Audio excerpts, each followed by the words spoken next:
ਵਾਹਿਗੁਰੂ।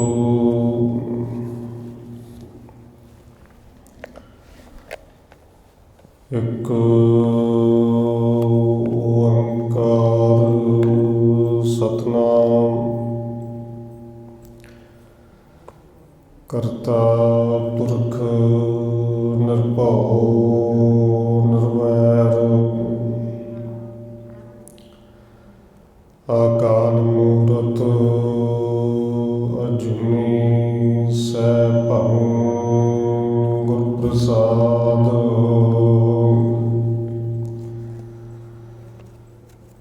ਜਿਤਾ ਜੀਉ ਪਿੰਡ ਸਭ ਤੇਰਾ, ਤੂੰ ਅੰਤਰਜਾਮੀ ਪੁਰਖ ਭਗਵਾਨ। ਦਾਸਣ ਦਾਸ ਕਹਿ ਜਨ ਨਾਨਕ, ਜਿਹਾ ਤੂੰ ਕਰਾਹੇ ਤਿਹਾ ਕਰੀ ਵਖਿਆਣ। ਸੋ ਕਹੋ ਟਲ ਗੁਰ ਸੇਵੀਐ, ਅਹਰਸ ਸਹਿਜ ਸੁਭਾਏ। ਦਰਸ਼ਨ ਪਰਸੈ ਗੁਰੂ ਕੈ, ਜਨਮ ਮਰਨ ਦੁਖ ਜਾਏ। ਹੋਵੈ ਸਿਫਤ ਖਸਮ ਦੇ, ਨੂਰ ਅਰਸੋਂ ਕੁਰਸੋਂ ਝਟੀਐ। ਤੁਧ ਡਿਠੇ ਸੱਚੇ ਪਾਤਸ਼ਾਹ, ਮਲ ਜਨਮ ਜਨਮ ਦੇ ਕੱਟੀਐ। ਸੱਜਣ ਸੱਚਾ ਪਾਤਸ਼ਾਹ, ਸਿਰ ਸ਼ਾਹ ਦੇ ਸ਼ਾਹ। ਜਿਸ ਪਾਸ ਬੈਠਿਆ ਸੋਹੀਐ, ਸਭਨਾ ਦਾ ਵੇਸਾ।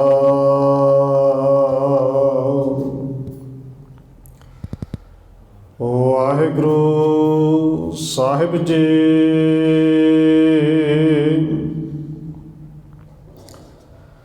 ਧਨਾਸਰੀ ਮਹਲਾ ਚੌਥਾ। ਇੱਛਾ ਪੂਰਕ ਸਰਬ ਸੁਖ ਦਾਤਾ ਹਰਿ, ਜਾ ਕੈ ਵਸ ਹੈ ਕਾਮ ਤਿਨਾ। ਸੋ ਐਸਾ ਹਰਿ ਧਿਆਈਐ ਮੇਰੇ ਜੀਅੜੇ, ਤਾਂ ਸਰਬ ਸੁਖ ਪਾਵੈ ਮੇਰੇ ਮਨਾ। ਇੱਛਾ ਪੂਰਕ ਸਰਬ ਸੁਖ ਦਾਤਾ ਹਰਿ, ਜਾ ਕੈ ਵਸ ਹੈ ਕਾਮ ਤਿਨਾ। ਸੋ ਐਸਾ ਹਰਿ ਧਿਆਈਐ ਮੇਰੇ ਜੀਅੜੇ, ਤਾਂ ਸਰਬ ਸੁਖ ਪਾਵੈ ਮੇਰੇ ਮਨਾ। ਜਪ ਮਨ ਸਤਨਾਮ ਸਦਾ ਸਤਨਾਮ, ਹਲਤ ਪਲਤ ਮੁਖ ਉਜਲ ਹੋਈ ਹੈ। ਨਿਤ ਧਿਆਈਐ ਹਰਿ ਪੁਰਖ ਨਿਰੰਜਨਾ। ਰਹਾਉ ਜਹ ਹਰਿ ਸਿਮਰਨ ਭਇਆ, ਤਹ ਉਪਾਦ ਗਤ ਕੀਨੀ। ਵਡ ਭਾਗੀ ਹਰਿ ਜਪਣਾ, ਜਨ ਨਾਨਕ ਕੋ ਗੁਰ ਮਤਿ ਦੀਨੀ। ਜਪ ਹਰਿ ਭਉ ਜਲ ਤਰਣਾ,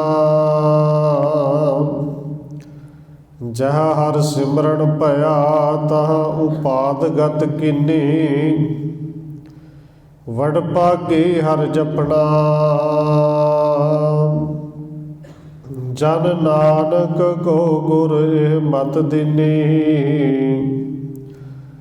ਜਪ ਹਰ ਭਉ ਜਲ ਤਰਣਾ। ਵਾਹਿਗੁਰੂ ਜੀ ਕਾ ਖਾਲਸਾ, ਵਾਹਿਗੁਰੂ ਜੀ ਕੀ ਫਤਿਹ। ਪਰਮ ਸਨਮਾਨਯੋਗ ਸਤਿਗੁਰੂ ਚਵਰ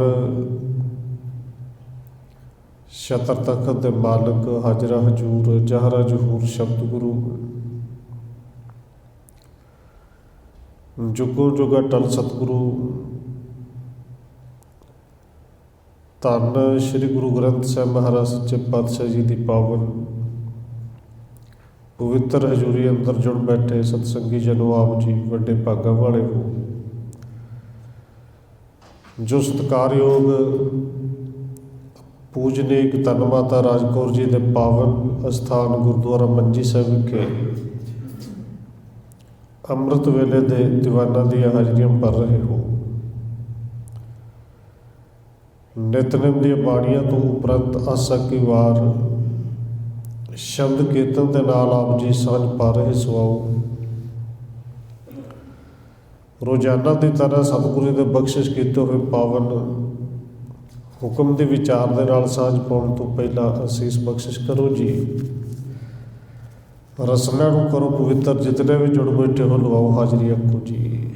ਵਾਹਿਗੁਰੂ ਜੀ ਕਾ ਖਾਲਸਾ, ਵਾਹਿਗੁਰੂ ਜੀ ਕੀ ਫਤਿਹ। ਤਨਾਸਰੇ ਮਹਲਾ ਚੌਥਾ। ਇੱਛਾ ਪੂਰਕ ਸਰਬ ਸੁਖ ਦਾਤਾ ਹਰ, ਜਾ ਕੈ ਵਸ ਹੈ ਕਾਮ ਧਿਨਾ।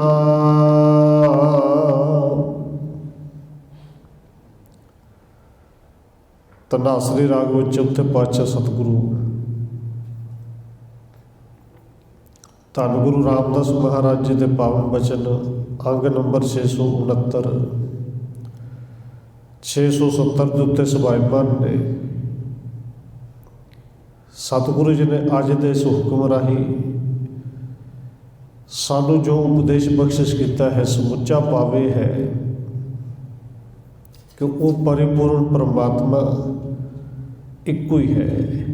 ਉਹੀ ਪੈਦਾ ਕਰਨ ਵਾਲਾ ਹੈ, ਉਹੀ ਰੋਜੀ ਦੇਣ ਵਾਲਾ ਹੈ, ਉਹ ਸਾਡੇ ਜੀਆਂ ਦੀ ਹਰ ਵੇਲੇ ਪ੍ਰਤਿਪਾਲਣਾ ਕਰਨ ਵਾਲਾ ਹੈ। ਹੁਣ ਸਤਿਗੁਰੂ ਜੀ ਨੇ ਪਾਵਨ ਬਚਨ ਜਿਹੜਾ ਪਹਿਲੀਆਂ ਪੰਕਤੀਆਂ ਦੇ ਵਿੱਚ ਅੱਜ ਕੀਤਾ ਹੈ, ਇੱਛਾ ਪੂਰਕ ਸਰਬ ਸੁਖ ਦਾਤਾ ਹਰ, ਜਾ ਕੇ ਵਸ ਹੈ ਕਾਮ ਧਿਨਾ। ਇੱਛਾ ਸਾਡੀਆਂ ਇੱਛਾਵਾਂ, ਉਹ ਇੱਛਾਵਾਂ ਜਿਹੜੀਆਂ ਨੇ ਉਹ ਹਰ ਕਿਸੇ ਦੀਆਂ ਵੱਖੋ ਵੱਖ ਹੁੰਦੀਆਂ ਨੇ। ਪੂਰਕ ਦਾ ਅਰਥ ਪੂਰੀਆਂ ਕਰਨ ਵਾਲਾ, ਤੇ ਫਿਰ ਸਰਬ ਸੁਖ ਦਾਤਾ ਹਰ, ਸਾਰਿਆਂ ਹੀ ਸੁੱਖਾਂ ਦਾ ਜਿਹੜਾ ਦਾਤਾ ਹੈ। ਔਰ ਐਸਾ ਦਾਤਾ ਕਹਿੰਦੇ ਜਾ ਕੇ ਵਸ ਹੈ ਕਾਮ ਧਿਨਾ। ਇੱਕ ਕਾਮ ਧਿਨ ਗਊ, ਇਹ ਹਿੰਦੂ ਮਤ ਵਿੱਚ ਮੰਨੀ ਗਈ ਹੈ। ਇਹ ਉਹਨਾਂ ਦੀ ਮਨੌਤ ਹੈ ਕਿ ਉਹ ਸਵਰਗਾਂ ਦੀ ਗਾਂ ਹੈ, ਕਿ ਇਹਦੇ ਕੋਲੋਂ ਜੋ ਕੁਛ ਮਿਲੀਏ ਮਿਲਦਾ ਹੈ, ਜੋ ਕੁਛ ਮੰਗੀਏ ਉਹੀ ਮਿਲਦਾ ਹੈ। ਪਰ ਧੰਨ ਗੁਰੂ ਰਾਮਦਾਸ ਸੱਚੇ ਪਾਤਸ਼ਾਹ ਕਹਿੰਦੇ ਨੇ, ਗੁਰੂ ਕੇ ਸਿੱਖਾ ਤੈਨੂੰ ਕਿਸੇ ਪਾਸੇ ਝਾਕ ਰੱਖਣ ਦੀ ਲੋੜ ਨਹੀਂ। ਹੋ ਸਕਦਾ ਹੋਵੇਗਾ, ਹੋਏਗੀ, ਬੇਸ਼ੱਕ ਹੋਵੇਗੀ, ਪਰ ਜੇ ਹੈ ਵੀ ਤੇ ਗੁਰੂ ਸਾਹਿਬ ਜੀ ਕਹਿੰਦੇ ਨੇ ਹੈ ਤੇ ਕਿਸੇ ਦੇ ਹੁਕਮ ਦੇ ਵਿੱਚ ਨਾ। ਬਸ ਜਿਹਦੇ ਹੁਕਮ ਦੇ ਵਿੱਚ ਇਵੇਂ ਦੀਆਂ ਗਾਵਾਂ, ਲੱਖਾਂ ਗਾਵਾਂ ਔਰ ਵੱਡੀਆਂ ਸ਼ਕਤੀਆਂ ਜਿਹਦੇ ਹੁਕਮ ਦੇ ਵਿੱਚ ਨੇ, ਉਹ ਸਾਰੀਆਂ ਇੱਛਾਵਾਂ ਪੂਰੀਆਂ ਕਰ ਸਕਦਾ ਹੈ। ਤੇ ਉਹ ਗੁਰੂ ਸਾਹਿਬ ਜੀ ਕਹਿੰਦੇ ਨੇ ਕੇਵਲ ਇੱਕੋ ਹੀ ਹੈ। ਹੁਣ ਇੱਛਾਵਾਂ, ਇੱਛਾ ਪੂਰਕ ਉਹ ਤੇ ਇੱਛਾਵਾਂ ਪੂਰੀਆਂ ਕਰਦਾ ਹੈ। ਸਾਡੀਆਂ ਇੱਛਾਵਾਂ ਵੱਖੋ ਵੱਖਰੀਆਂ ਨੇ, ਔਰ ਗੁਰੂ ਸਾਹਿਬ ਤੋਂ ਮੰਗ ਵੀ ਅਸੀਂ ਮੰਗਣੇ ਔਰ ਮੰਗਣੀ ਵੀ ਗੁਰੂ ਸਾਹਿਬ ਤੋਂ ਹੀ ਹੈ। ਪਰ ਸਤਿਗੁਰੂ ਜੀ ਨੇ ਪਾਵਨ ਬਚਨ ਕਿਹਾ ਹੈ कि इत्थे आके कोई एक दो नहीं जां इत्थे बहुत कुछ नहीं। ये मेरा गुरु वो परमेश्वर का रूप वो दाता है जिंदे घर विच सब ही कुछ है। तो जिंदे घर विच सब कुछ है भाई तू उनते तू मंग, तेरियां इच्छावां भी पूरी होणगियां। जन को प्रभ संगे स्नेहो, साजनो तू मीत मेरा, गृह तेरे सब केहू, तेरे घर विच सब कुछ है। इस करके मंगना भी तेरे तो है। तो कोई आके मान मंगता है, कोई तान मंगता है, कोई धन मंगता है, कोई धी मंगता है, कोई पुत्र मंगता है। और क्योंकि मेरा गुरु सर्व सुखा का दाता है ना, सारिया इच्छावां पूरियां करने वाला है, इच्छा पूरक सर्व सुख दाता हर। तो फिर गुरु के सिख मंग भी रख देंगे कि मान मांगू तान मांगू, धन लक्ष्मी सुत देह। हुण सतगुरु जी ने किरपा की, ये मंगा जिहड़ियां ने ये तो छोटियां छोटियां ने। और मेरे गुरु सारे सुखों का दाता है, सारिया इच्छावां पूरियां करने वाला है। तू मंग ये छोटी भी लैके आवेगा तो पूरी होएगी। पर इत्थे गुरु साहब ने जिहड़ी सानूं विचारधारा दित्ती है कि असल में जदों वड्डे तो मंगना होवे, और जिन्हों असीं कहंदे होईए कि सब ते वड्डा सतगुरु नानक जिहड़ा सब तो वड्डा है, फिर वड्डे तो मंगन लग्या सिख की मंग भी वड्डी होनी चाहिए है। और असल में जिन्होंने मंगण की जाच आ जाए फिर उन्हों की मंग सचमुच वड्डी होती है। और इन्नी को वड्डी होती है कि शायद वो मंग होर कितों पूरी होवे भी ना। सतगुरु धन गुरु रामदास जी के पावन बचन ने, और सतगुरु जी के इतिहास के विचों जदों ऐसे मंग मंगण वाले सिखां दे असीं जीवन नूं वेखणे हां, पढ़दे हां। भाई देसरास जी जिनका नाम अब तकरीबन सब सिखां नूं पता है कि जदों अहमद शाह अब्दाली ने हरमंदर साहब नूं ढाया से तो दूजी बार उसारी जदों कीती गई सी, ये सारी सेवा भाई देसराज ने की सी। असल में भाई देसराज जिहड़ा है बहुत ही धनाड़ सी। ये तो इहदे घर वाली दोवें सतगुरु धन गुरु रामदास जी के दर ते आए, तो उत्थे रागे सिंह शब्द पढ़ रहे सन। ये शब्द कन्नां दे नाल सुनिया और बड़े ध्यान दे नाल सुनिया कि रागी सिंह पढ़ रहे सन, महा मन कहाँ विसारियो राम नाम, तन छुटै जम सो परे काम। और देखो कई बारी बहुत शब्द ने बड़े सुने पर वो सुन के निकल जाते हैं। पर बेनती ये भी करते किसी किसी की अवस्था बनती है कि शब्द को सुनिया जाता है तो फिर हिरदे च घर कर जाता है। शब्द सुनिया घर गए, दोवां ने घर जाके सलाह की कि गुरु साहब जी तो मन को समझा के संबोधन मन को भावें कर रहे हैं, पर उलांभा तो सानू दे रहे हैं कि मन कहाँ विसारियो राम नाम बना, तू रब के नाम को भुला दिता। तो ये छोटिया छोटिया मंगां विच पै गया। असल में इन्हां दे घर औलाद कोई नहीं सी। आपस में सलाह की कि इन्हां मंगां नूं छड्डो, जिहड़ी असल मंग है ना, तो ये मंग भी मेरे गुरु ने पूरी करनी, क्यों ना यही मंग ली है। और पढ़ आप भी देने हैं, मंग अपनी भी होती है पर साडी उत्तों उत्त होती है कि विसर नाही दातार अपना नाम देहु, गुण गावा दिन रात नानक चाओ एहू। हुण पढ़ते तो आप भी हैं कि मांगो राम ते एक दान, सगल मनोरथ पूर्ण होवे सिमरो तुमरा नाम। कि किन्ना चंगा होवे गुरु दात तो सानू ये नाम की दात मिल जाए। साढ़े कोल जो कुछ है, क्योंकि अमीर सन ਔਲਾਦ ਕੋਈ ਨਹੀਂ ਤੇ ਕਿੰਨਾ ਚੰਗਾ ਹੋਵੇ ਸਾਰਾ ਕੁਝ ਗੁਰੂ ਘਰ ਨੂੰ ਦੇ ਦਿੱਤਾ ਜਾਏ। ਆਪਣੇ ਗੁਜ਼ਾਰੇ ਜੋਗਾ ਰੱਖ ਕੇ ਬਾਕੀ ਸਾਰੇ ਦੇ ਦਿੱਤਾ। ਔਰ ਸਿੱਖ ਪੰਥ ਦੇ ਵਿੱਚ ਉਦੋਂ ਤੋਂ ਇਸ ਭਾਈ ਦੇਸ ਰਾਜ ਦਾ ਸਨਮਾਨ ਵੀ ਬੜਾ ਸੀ। ਔਰ ਇਹ ਸਮਾਂ ਪਿਆ ਕਿ ਜਦੋਂ ਹਰਿਮੰਦਰ ਸਾਹਿਬ ਦੀ ਸੇਵਾ ਕਰਨੀ ਸੀ, ਅਬਦਾਲੀ ਨੇ ਢਾਹ ਦਿੱਤਾ। ਸਿੱਖ ਪੰਥ ਜਿਹੜਾ 12 ਮਿਸਲਾਂ ਵਿੱਚ ਉਦੋਂ ਵੰਡਿਆ ਹੋਇਆ ਸੀ, 12 ਜਥੇ ਸਨ, ਤੇ ਸਾਰਿਆਂ ਦੇ ਤੇ ਇੱਕੋ ਸਲਾਹ ਸੀ ਕਿ ਇਹ ਸੇਵਾ ਜੋ ਕੋਈ ਕਰ ਸਕਦਾ ਤੇ ਭਾਈ ਦੇਸ ਰਾਜ ਹੈ। ਚਾਦਰ ਵਿਛਾ ਕੇ ਉੱਤੇ ਸੋਨਾ ਚਾਂਦੀ ਰੁਪਈਏ ਪੈਸੇ ਇਕੱਠੇ ਕੀਤੇ ਸਨ ਔਰ ਬਿਨਾਂ ਗਿਣੇ ਤੋਂ ਇਸ ਭਾਈ ਦੇਸ ਰਾਜ ਦੇ ਹਵਾਲੇ ਕੀਤੇ ਸਨ। ਤੇ ਨਾਲੇ ਇੱਕ ਗੱਲ ਕਹੀ ਸੀ ਕਿ ਭਾਵੇਂ ਸਾਡੇ ਵਖਰੇਵੇ ਨੇ, ਸਾਡੀਆਂ 12 ਮਿਸਲਾਂ ਤੋਂ ਭਾਵ ਇਹ ਸੀ ਕਿ 12 ਜਥੇ ਨੇ ਔਰ ਸਾਰੇ ਦੇ ਇੱਕ ਦੂਜੇ ਨਾਲ ਬਣਦੀ ਕੋਈ ਨਹੀਂ। ਸਾਡੀ ਆਪਸ ਵਿੱਚ ਭਾਵੇਂ ਬੇਸ਼ੱਕ ਨਾ ਬਣੇ, ਪਰ ਭਾਈ ਦੇਸ ਰਾਜ ਜਦੋਂ ਪੈਸੇ ਦੀ ਲੋੜ ਹੋਵੇ, ਜਿਹੜੇ ਮਿਸ਼ਨ ਨੂੰ, ਜਿਹੜੇ ਜਥੇ ਨੂੰ ਚਿੱਠੀ ਲਿਖ ਕੇ ਭੇਜੇਗਾ, ਉਹਨੇ ਰੁਪਈਏ ਪੈਸੇ ਤੇਰੇ ਕੋਲ ਪਹੁੰਚ ਜਾਣਗੇ, ਪਰ ਸੇਵਾ ਹੋਣੀ ਚਾਹੀਦੀ ਹੈ।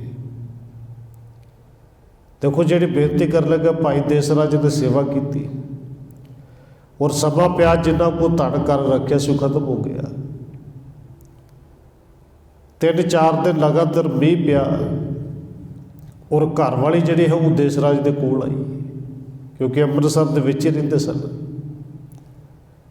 ਤੇ ਆ ਕੇ ਬੇਨਤੀ ਕੀਤੀ, ਛੋਟਾ ਜਿਹਾ ਭਾਂਡਾ ਘਰੋਂ ਲੈ ਕੇ ਆਈ ਕਿ ਥੋੜ੍ਹਾ ਜਿਹਾ ਚੂਨਾ ਜਿਹਾ ਦੇ ਦਿਓ, ਘਰ ਦੀ ਜਿਹੜੀ ਰਸੋਈ ਚੋਣ ਲੱਗ ਗਈ, ਮੈਂ ਉੱਤੇ ਛੱਤ ਦੇ ਪਾਵਾਂਗੀ, ਠੀਕ ਹੋ ਜਾਏਗੀ। ਔਰ ਉਦੋਂ ਭਾਈ ਦੇਸ ਰਾਜ ਨੇ ਕਿਤੇ ਨਾ ਕਿਤੇ ਸ਼ਿਕਵਾ ਵੀ ਕੀਤਾ ਸੀ, ਅੱਖਾਂ 'ਚੋਂ ਪਾਣੀ ਵੀ ਆਇਆ ਸੀ ਕਿ ਭਾਗਵਾਨ ਨੇ ਤੂੰ ਫਿਰ ਉਹ ਸਮਝ ਲੈਣਾ ਕਿ ਜੇ ਸੇਵਾ ਕਰਾਉਣ ਦਾ ਇੰਚਾਰਜ ਮੈਂ ਹਾਂ ਤੇ ਇੱਥੋਂ ਜਾ ਕੇ ਜੋ ਮਰਜ਼ੀ ਲੈ ਆਵਾਂ, ਕਿ ਜੇ ਚੂਨਾ ਲੈਣਾ ਤੇ ਇੱਥੇ ਆ ਕੇ ਦਿਹਾੜੀ ਲਾ, ਮਿਹਨਤ ਕਰ, ਜਿਹੜੇ ਤੇਰੀ ਮਜ਼ਦੂਰੀ ਬਣਦੀ ਹੋਏਗੀ ਮਜ਼ਦੂਰੀ ਦੇ ਹਿਸਾਬ ਨਾਲ ਉਹਨਾਂ ਕੋ ਚੂਨਾ ਤੇ ਦੇ ਸਕਣਾ, ਪਰ ਗੁਰੂ ਘਰ ਦੇ ਵਿੱਚੋਂ ਇਸ ਤਰ੍ਹਾਂ ਚੂਨਾ ਤੂੰ ਕਦੇ ਆਸ ਵੀ ਨਾ ਰੱਖੇ ਕਿ ਮੈਂ ਘਰ ਵਾਸਤੇ ਦੇ ਦੇਵਾਂਗਾ।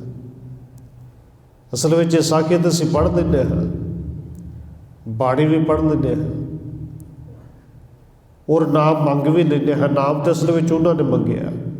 ਇਹ ਸਾਖੀ ਤੋਂ ਜਿਹੜੀ ਸਿੱਖਿਆ ਮਿਲਦੀ ਕਿ ਸਬਰ ਤੇ ਸੰਤੋਖ। ਅਸੀਂ ਕੇਵਲ ਸਾਖੀ ਪੜ੍ਹ ਕੇ ਸੁਣਾ ਦਿੱਤੀ, ਸੁਣ ਲਈ, ਬੜਾ ਆਨੰਦ ਆਇਆ, ਉਹ ਭਾਈ ਦੇਸ ਰਾਜ ਨੂੰ ਤਾਂ ਧੰਨ ਕਹਿ ਦਿੱਤਾ, ਪਰ ਅਸਲ ਵਿੱਚ ਸਾਖੀ ਦਾ ਭਾਵ ਅਰਥ ਹੈ ਕਿ ਇਹ ਜਿਹੜੇ ਗੁਣ ਨੇ, ਨਾਮ ਜਪਣ ਦਾ ਮਤਲਬ ਹੈ ਕਿ ਇਹ ਜਿਹੜੇ ਗੁਣ ਨੇ ਇਹ ਗੁਣ ਸਾਡੇ ਅੰਦਰ ਆਉਣ। ਤੇ ਜੇ ਖੰਡੇ ਬਾਟੇ ਦੀ ਪਹੁ ਲੈ ਕੇ ਅੰਮ੍ਰਿਤ ਛਕ ਕੇ ਵੀ ਮੂੰਹੋਂ ਦਾਜ ਮੰਗੇ, ਫਿਰ ਵੀ ਕਹੀ ਜਾਏ ਮੈਂ ਸਿੱਖ ਹਾਂ, ਫਿਰ ਵੀ ਅੱਗੇ ਖਲੋ ਕੇ ਪੜ੍ਹੀ ਜਾਏ ਉੱਚੀ ਆਵਾਜ਼ ਵਿੱਚ ਕਿ ਵਿਸਰ ਨਾਹੀਂ ਦਾਤਾਰ, ਵੀ ਜੇ ਨਾ ਵਿਸਰਿਆ ਹੁੰਦਾ ਤਾਂ ਤੂੰ ਦਾਜ ਕਦੇ ਆਸ ਵੀ ਰੱਖਦਾ ਕਿ ਮੇਰੇ ਘਰ ਦਾਜ ਆ ਜਾਏ। ਜੇ ਤੈਨੂੰ ਕਦੇ ਨਾ ਵਿਸਰਿਆ ਹੁੰਦਾ ਤੇ ਰਿਸ਼ਵਤ ਲੈਣ ਲੱਗਿਆ ਤੂੰ 100 ਵਾਰੀ ਸੋਚਣਾ ਸੀ ਕਿ ਇਹ ਮੇਰੇ ਵਾਸਤੇ ਜ਼ਹਿਰ ਹੈ।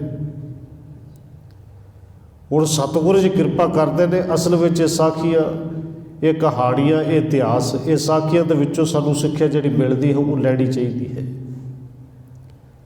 ਕਿ ਸੱਤ ਤੇ ਸੰਤੋਖ ਜਿਹਦੇ ਪੱਲੇ ਆ ਜੇ ਨਾ, ਜਿਹਦੇ ਕੋਲ ਨਾਮ ਹੋਵੇ, ਫਿਰ ਇਹ ਸਮਝ ਲਓ ਕਿ ਉਹਦੀਆਂ ਸਾਰੀਆਂ ਹੀ ਇੱਛਾਵਾਂ ਪੂਰੀਆਂ ਨੇ, ਕਿਉਂਕਿ ਜਿਹਦੇ ਪੱਲੇ ਨਾਮ ਹੋਵੇ ਤਾਂ ਫਿਰ ਇੱਕੋ ਗੱਲ ਕਹਿੰਦਾ ਹੈ ਕਿ ਸੁਖ ਦੇਹ ਤਾਂ ਤੁਝੇ ਆਰਾਧੀ, ਦੁੱਖ ਭੇ ਤੁਝੇ ਧਿਆਈ। ਸੁੱਖ ਵਿੱਚ ਤੇ ਸਿਮਰਨਾ ਹੀ, ਦੁੱਖ ਵਿੱਚ ਵੀ ਤੈਨੂੰ ਹੀ ਚੇਤੇ ਕਰਨਾ ਹੈ। ਸਤਿਗੁਰੂ ਜੀ ਕਹਿੰਦੇ ਨੇ ਇੱਛਾ ਪੂਰਕ ਸਰਬ ਸੁਖ ਦਾਤਾ ਹਰ, ਜਾ ਕੇ ਵਸ ਹੈ ਕਾਮ ਧੇਨਾ। ਜੇ ਕੋ ਕਾਮ ਧੇਨ ਗਊ ਹੈ ਵੀ ਤੇ ਹੈ ਤੇ ਉਹਦੇ ਵਸ ਵਿੱਚ ਨਾ, ਤੇ ਜਿਹਦੇ ਵਸ ਵਿੱਚ ਸਭ ਕੁਛ ਪਾਈ ਉਹਨੂੰ ਚੇਤੇ ਕਰ।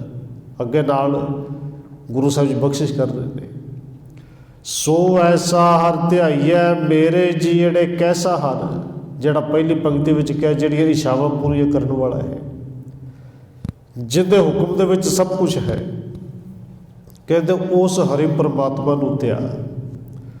ਸੋ ਐਸਾ ਹਰ ਧਿਆਈਐ ਮੇਰੇ ਜੀੜੇ, ਤਾਂ ਸਰਬ ਸੁਖ ਪਾਵੈ ਮੇਰੇ ਮਨਾ। ਸਾਰੇ ਸੁੱਖਾਂ ਦੀ ਪ੍ਰਾਪਤੀ ਹੋਵੇਗੀ। ਔਰ ਧੰਨ ਗੁਰੂ ਤੇਗ ਬਹਾਦਰ ਸਾਹਿਬ ਜੀ ਨੇ ਬਖਸ਼ਿਸ਼ ਵੀ ਕੀਤੀ ਹੈ ਕਿ ਭਾਈ ਸਿੱਖਾ ਜੇ ਸਦਾ ਸੁਖ ਚਾਹੁੰਦਾ ਹੈ ਫਿਰ ਆਪਣੇ ਗੁਰੂ ਦੀ ਸ਼ਰਨ ਲੈ। ਜੇ ਸੁਖ ਕੋ ਚਾਹੈ ਸਦਾ ਸ਼ਰਨ ਰਾਮ ਕੀ ਲੇਹ, ਫਿਰ ਗੁਰੂ ਦੀ ਸ਼ਰਨ ਵਿੱਚ ਆ।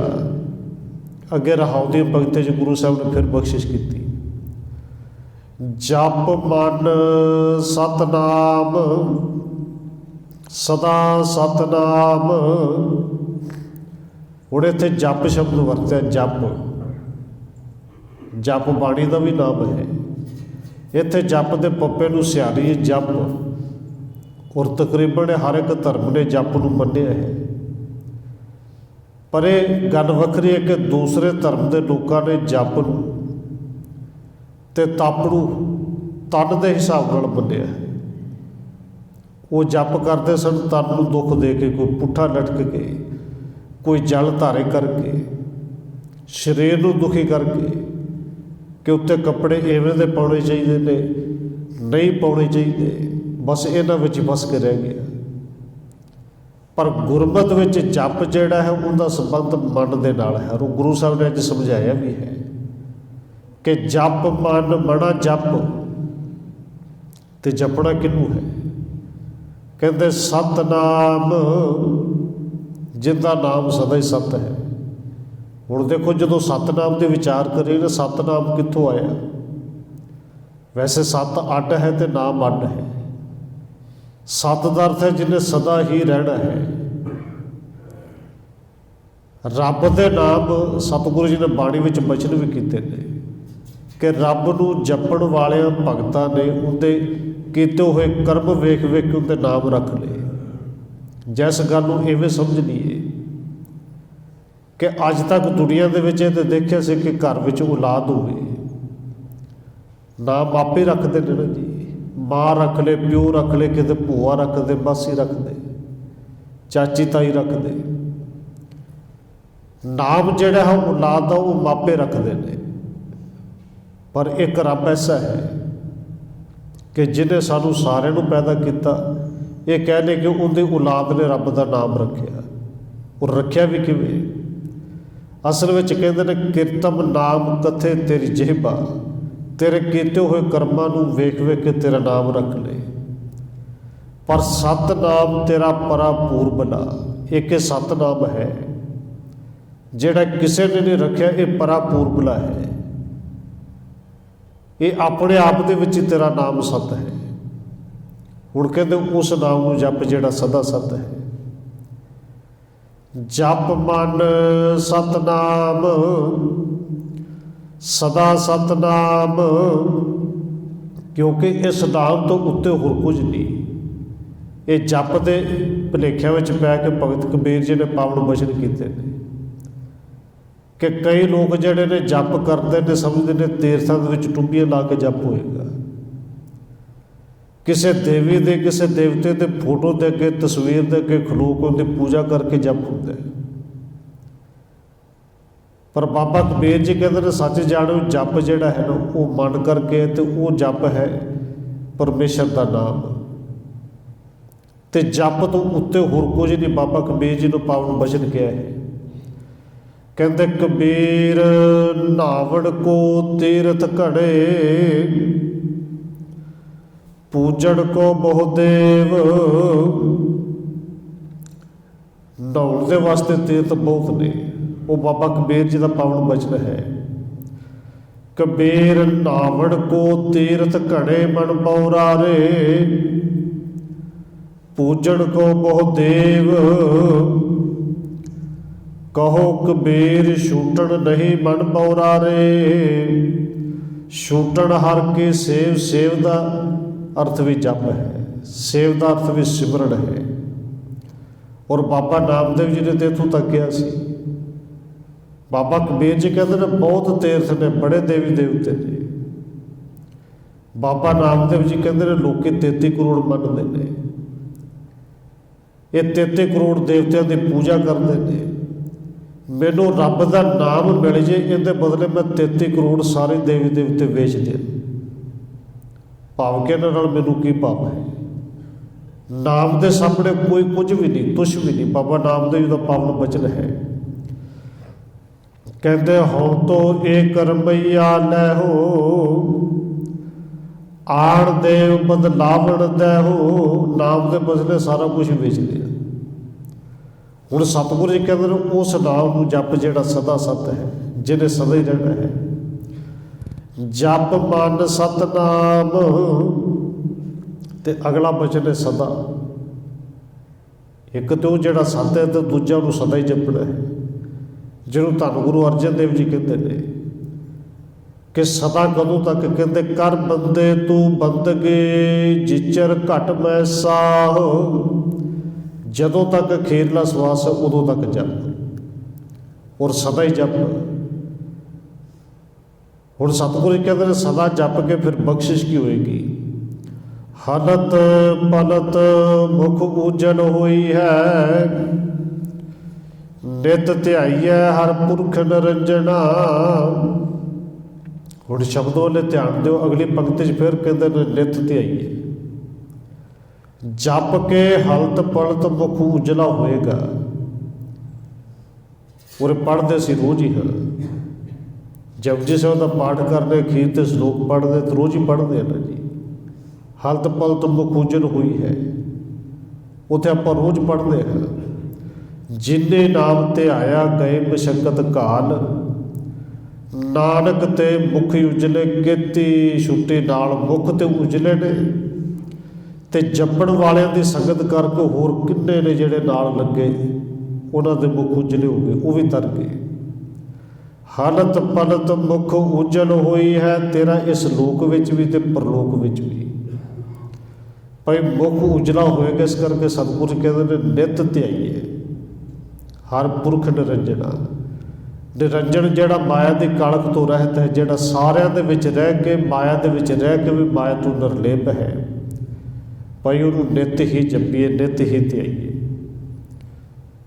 ਹੁਣ ਸਵਾਲ ਸਾਡੇ ਸਾਹਮਣੇ ਫਿਰ ਵੀ ਹੁੰਦਾ ਹੈ, ਔਰ ਆਮ ਤੌਰ 'ਤੇ ਪੁੱਛਿਆ ਵੀ ਜਾਂਦਾ ਹੈ ਕਿ ਨਿਤ ਕਿਵੇਂ ਜਪੀਏ ਜੀ? ਕਿਉਂਕਿ ਜਿਹਨੂੰ ਜਪ ਅਸੀਂ ਸਮਝ ਲਿਆ ਨਾ, ਜਿਹਨੂੰ ਸਿਮਰਨ ਅਸੀਂ ਸਮਝ ਲਿਆ ਕਿ 10 ਮਿੰਟ 20 ਮਿੰਟ ਬੈਠ ਕੇ ਗੁਰੂ ਗੁਰੂ ਗੁਰੂ ਗੁਰੂ ਜਪ ਲਿਆ, ਤੇ ਇਹੀ ਸਿਮਰਨ ਹੈ ਬਸ।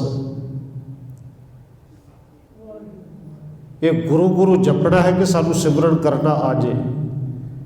ਪਰ ਜੇ ਮੂੰਹ ਨਾਲ ਬੋਲ ਕੇ 10 ਮਿੰਟ ਕਹਿ ਦਿੱਤਾ ਕਿ ਬਸ ਇਹੀ ਜਪ ਹੈ, ਇਹੀ ਸਿਮਰਨ ਹੈ, ਤੇ ਫਿਰ ਗੱਲ ਬਣਨੀ ਨਹੀਂ।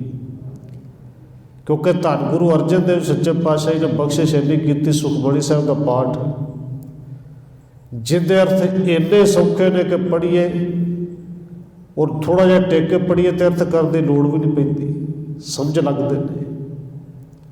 ਪਰ ਉਹਨਾਂ ਦਾ ਜਿਹੜਾ ਭਾਵ ਅਰਥ ਹੈ ਨਾ, ਉਹ ਸਮਝਣਾ ਬੜਾ ਜ਼ਰੂਰੀ ਹੈ। ਅਸਲ ਵਿੱਚ ਸੁਖਮਨੀ ਸਾਹਿਬ ਦੇ ਵਿੱਚ ਗੁਰੂ ਸਾਹਿਬ ਨੇ ਸਮਝਾਇਆ ਕਿ ਨਿਤ ਕਿਵੇਂ ਧਿਆਈਏ।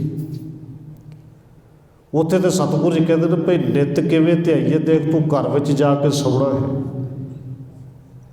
ਤੇਰਾ ਸੌਣਾ ਵੀ ਬੰਦਗੀ ਬਣ ਜਾਏਗਾ। ਔਰ ਆਪਣੀ ਇੱਕ ਮਨੋਤ ਹੈ ਕਿ ਸੌਣਾ ਤੇ ਕੇਵਲ ਦਲਿੱਦਰਤਾ ਹੈ, ਪਰ ਧੰਨ ਗੁਰੂ ਅਰਜਨ ਦੇਵ ਜੀ ਕਹਿੰਦੇ ਸੌਣਾ ਵੀ ਬੰਦਗੀ ਹੈ ਭਾਈ। ਪਰ ਕਿਵੇਂ?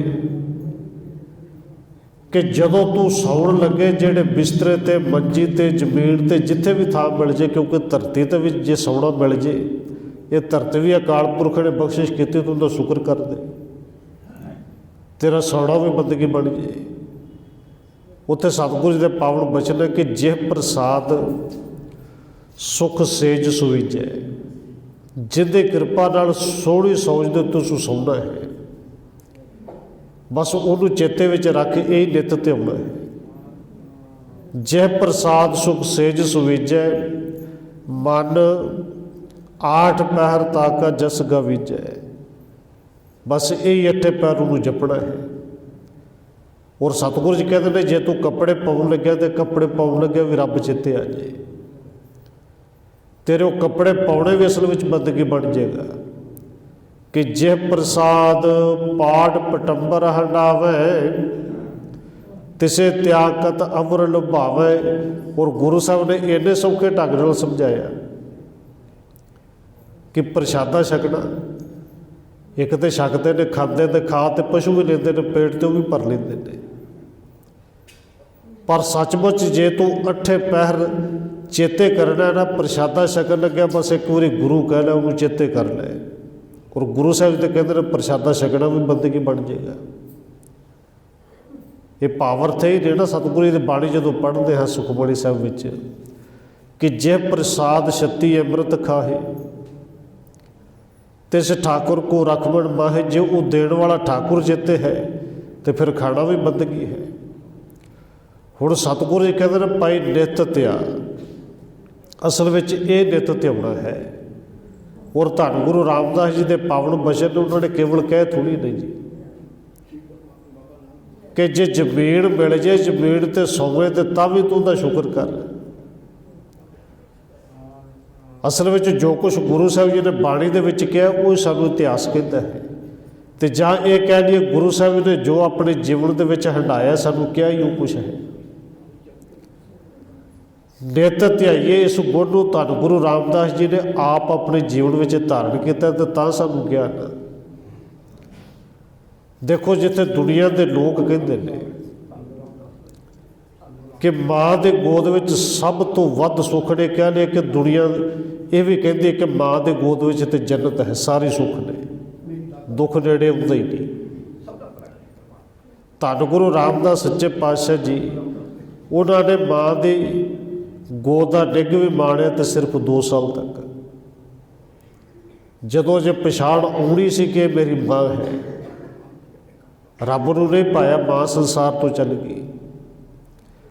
पिता की उंगल फड़ के हजे चलना सीखे सन 7 साल की उम्र, रब नूं ये भी नहीं पाया, पिता भी चलाने कर गए। हुण धन गुरु रामदास जी ने उत्थे पावन बचन बाणी दे विच एक कह तां ही ने कि देखो माँ की गोद विच पिता की उंगल फड़ के चलना दुनिया का सब तो वड्डा सुख हो सकता है। पर सतगुरु जी कहते हैं इस तो भी वध सब तो वड्डा सुख उदों है जदों गुरु सिर ते हथ रख दे। सतगुरु जो पावन बचन आप पढ़ते हैं कि जदों गुरु ने सिर के उत्ते हथ रखिया, मेरे हीरे रतन नाम हर बसिया। तो कदों वस गया, कहते जदों गुर हाथ धरियो मेरे मत्था, गुरु ने मत्थे ते हथ रखिया। तो जदों गुरु हथ रख दे फिर कहते जन्म जन्म के किन विख दुख नाथे। जन्मां जन्मांतरां दे पाप उदों उतरदे ने। गुर नाम दियो ऋण राथा, क्योंकि गुरु के नाम तो उपर होर कुछ भी नहीं। उन्होंने नित ध्यान नित जप।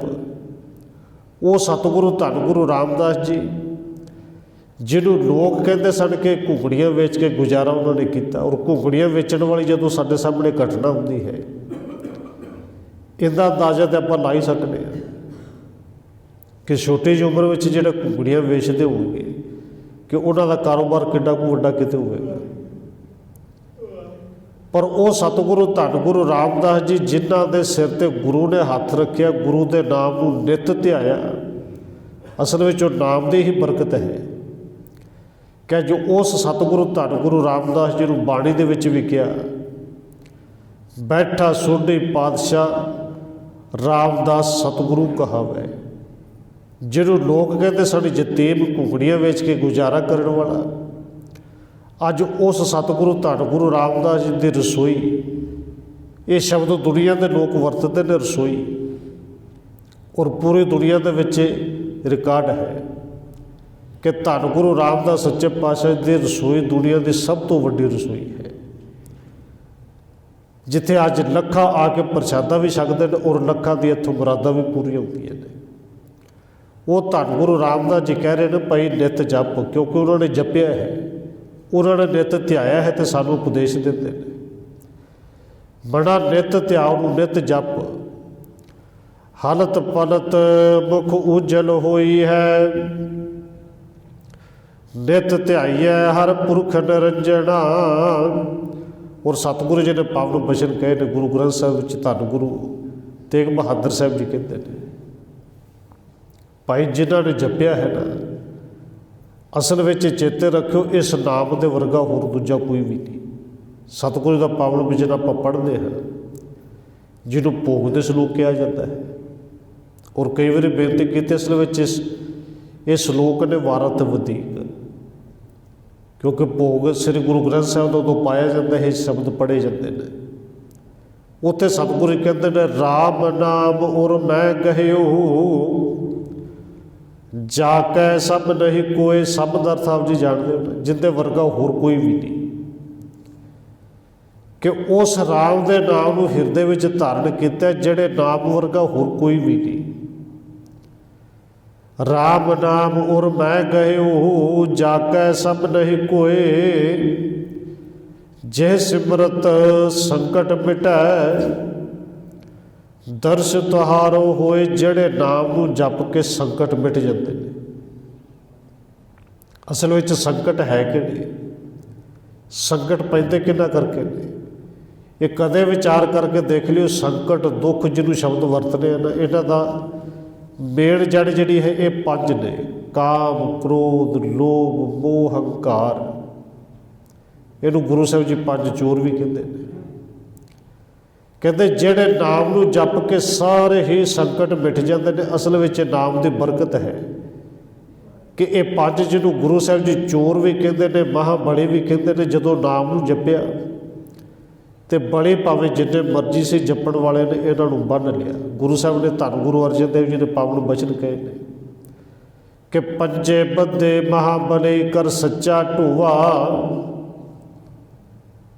जदों गुरु की टेक लैके कोई चले फिर इन्होंने पंजा भी बनता। और गुरु साहब जी कहते हैं निहत्ते पंज जवान मैं गुर थापे दिते कंन जियो। जदों गुरु ने थापे दिते कंन ते मोढे ते हथ रखिया तो मैंने हथे ने इन्हां पंजां नूं भी बन लिया। सतगुरु जी कहते इस नाम तो उत्ते किहड़ा पई, इनू जप नित जप। हलत पलत मुख उजल होई है नित ध्याइए हर पुरख निरंजना रहाओ। अखीर ते फिर कृपा की कहते जह हर सिमरन भया तह उपात गत कीनी। वडभागी हर जपना। जह का अर्थ है कि जिथे भी जेड़े भी थां ते देखो, वो थां भावें दुकान होवे, वो फैक्ट्री होवे, वो थां भावें हिरदा रूपी थां होवे। ये सतगुरु के पावन बचन आप पढ़ते जरूर हाँ कि जिथे जाए बहे मेरा सतगुरु सो थान सुहावा राम राजे। असल में थान भावें कोई भी होवे, जिहड़ी दुकान ते बह के फैक्ट्री ते बह के जिहड़े हिरदे रूपी घर विच बह के जपिया जाए। जय हर सिमरन पाया, जिथे भी सिमरन होया। ये गुरु साहब ने पावन बचन कहे ने ना जी। चौगिरद हमारे राम कार दुख लगे ना भाई। उत्थे परमेश्वर का हुक्म है। साढ़े चार सपेरे वो एक कार है जिथे कोई दुख लगता नहीं, व्यापता नहीं। हुण गुरु साहब जी कहते हैं जिथे भी सिमरन होया तह उपादगत की, उत्थे सारे जिन्नियां आदियां उपाधियां ब्याधियां ने खत्म हो गई। और नाल ही कृपा करते हैं वड भागी हर जपना। पर वड्डे भागा वाले ने जिहड़े ऐसे नाम नूं जपदे ने। जन नानक को गुर एह मत दीनी जप हर भौजल तरना। धन गुरु रामदास जी अखीर ते कह रहे हैं और अपने आप को संबोधन करके कह रहे हैं। जन नानक को दे अर्थ करांगे धन गुरु रामदास जी अपने ही शब्द वरतते हैं। भाई सानू भी तो साडे गुरु ने इस मत दी है, मत दी तो की मत दी कि भाई जप हर उस हरि नूं जप। भौजल तरना, जिस भवसागर नूं तरना है उन्होंने जप, उन्होंने सिमर। सतगुरु जी कृपा करन सानू जपना, ये सिमरना किते आ जाए। हुई भुलों की खिमा। आओ एक 2 मिनट होर रसना दे नाल हाजरी लवाइए, फिर समाप्ति है जी। वाहे गुरु वाहे